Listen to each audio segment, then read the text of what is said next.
Reserve Bank Governor Philip Lowe has once again been grilled over consecutive interest rate rises, this time by the House of Representatives Economics Committee. He's admitted, despite 9 back-to-back increases, there's still more to come. Editor of Macrobusiness David Llewellyn-Smith joins me now. David, thank you so much for your time. What did you make of his appearance today? Did he seem more comfortable than earlier in the week? Well, I mean, the heat's really on.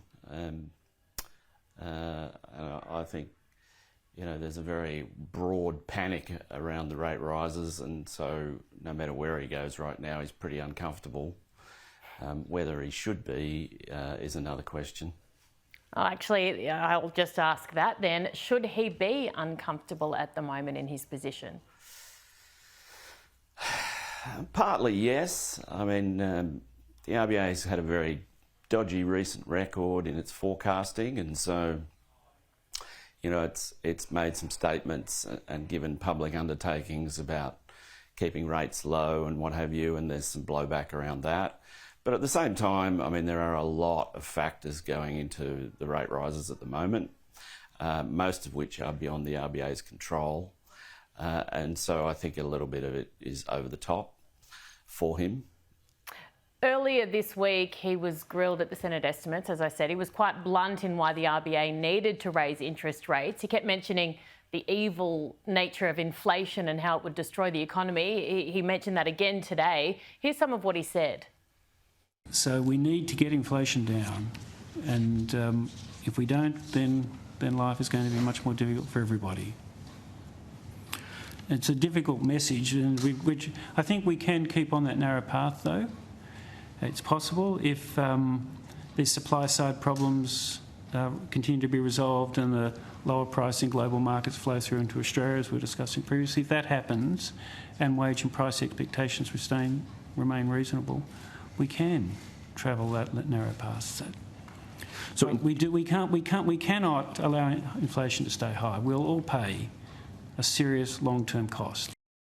Now, David, he's also said that the political class needs to bear some responsibility here. Is the government to blame as well for the position we find ourselves in?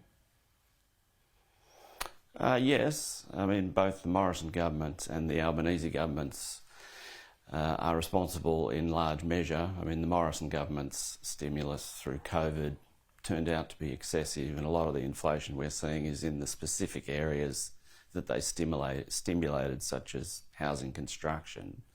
But the Albanese government has also stuffed up with energy, as we discussed sort of mid-last year. There was an energy shock that transpired throughout the entire year after the Ukraine war, and the Albanese government was far too slow in acting on that.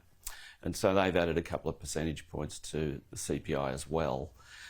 So, a lot of the inflation that we're seeing today is beyond the RBA's control, certainly by slashing rates, lifting house prices and promising to keep them low until 2024 was, contributed and was an error in retrospect, but most definitely the governments of the day have contributed significantly.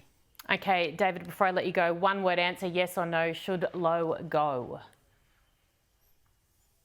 Yes, he should go.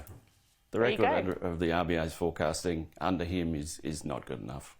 OK, we thank you so very much for your time as always. Chat soon.